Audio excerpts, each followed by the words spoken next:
Hi, and welcome back to the final segment of Classical Coffee for February. I'm here again with Betsy Burley, Artistic Director of Providence Singers, which will be the chorus when we perform this Saturday Haydn's great masterpiece, The Creation. Today, we're going to talk about the choral components of this work. First, I would like to read a little bit of a quote from Haydn. Haydn, after the first public performance in Vienna, he received a letter from an admirer who was praising the work. And Haydn wrote back in a response. He says, "Often when I was struggling with all kinds of obstacles, a secret voice whispered to me," and this is what it said, "There are so few happy and contented people in the world. Sorrow and grief follow them everywhere. Perhaps your labor will become a source from which the careworn will, for a while, derive peace and refreshment." And that certainly is the case, I think, for us as we hear this magnificent work. It's a joyful and uplifting and a very simply childlike telling of an age-old story that continually impresses us, not only with its dramatic effectiveness, but also with just the sheer majesty of Haydn's maturity and his compositional skill, the mastery at the highest levels. And you know, we've talked at length about this work. We use our analogy of this as a retelling of a creation story around the fire. It's in that long tradition. One of the key elements, I think, for any story, if a storyteller is going to communicate, is that the words have to be understandable. And in the first segment, I talked about Van Sweeten's retranslation back from German into English being less than effective in some cases because of the syntax. And I know you've done some work on the choruses, and what we'll hear on Saturday will be a reflection of that. So what are the issues for you? Well, first I should say that it's always a little scary. I would not tinker with anything except that this music is so great, and the artificial English, or the retranslated English, is so awkward. Probably the best example is from one of the most famous choruses, The Heavens Are Telling. And for instance, there's the phrase in Van Sweeten's English, "The wonder of his works declares the firmament."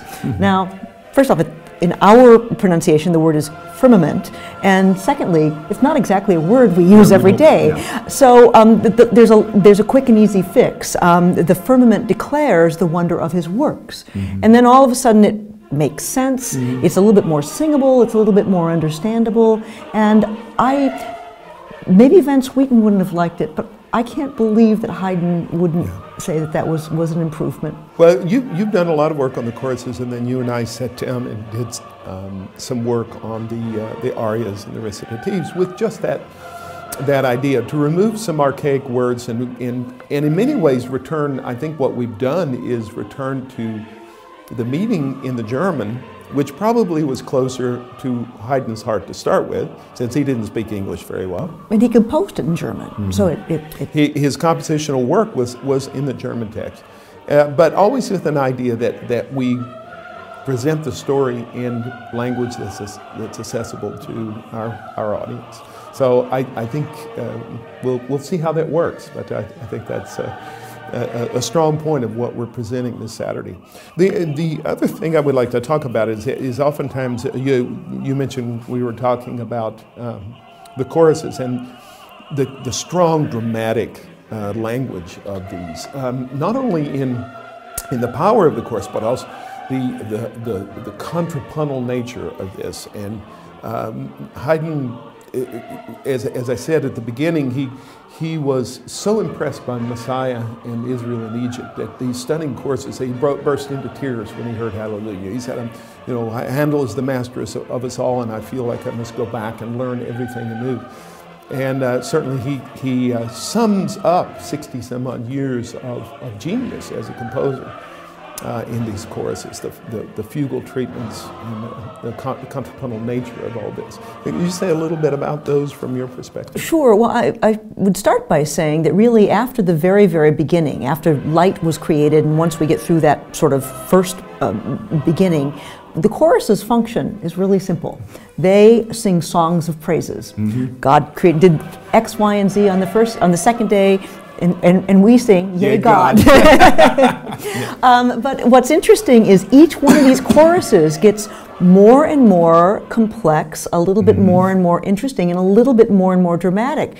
So even though he has to say, Yea, God, 5, 6 times, each one becomes more and more interesting, and that's genius, to take the same feeling and have to retranslate it into different music in successive times. And what I really respect every time about it is, as we go on, the ends of these choruses finish with a fugue, which we tend to think of as a dry and academic kind of form. But in Haydn's hands, they become dramatic. They have obvious and wonderful shapes. They are very, very uplifting. What he does is he takes us an idea and sort of spins it and makes it deeper and fuller.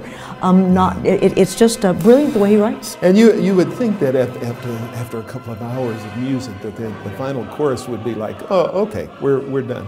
But it really is the summation, energy-wise, of the entire work. Brings it all to a point, a fevered point almost. And I also love that about this work and its structure. The 6 days of creation are presented, and then the final part is the story of Adam and Eve. And it really is almost a love story. It has elements to the Singspiel of Mozart's that time. But it is it's a duo between two very human characters. There's nothing of the fall. There's no gloom. There's no doom. It's just two very much in love people reveling in creation. It's just a masterful piece, and we know that you will love it. So we encourage you to get your tickets and join us this Saturday, February 9 at 8 p.m. at the Zeiterion Theater for Haydn's just incredible masterpiece, The Creation.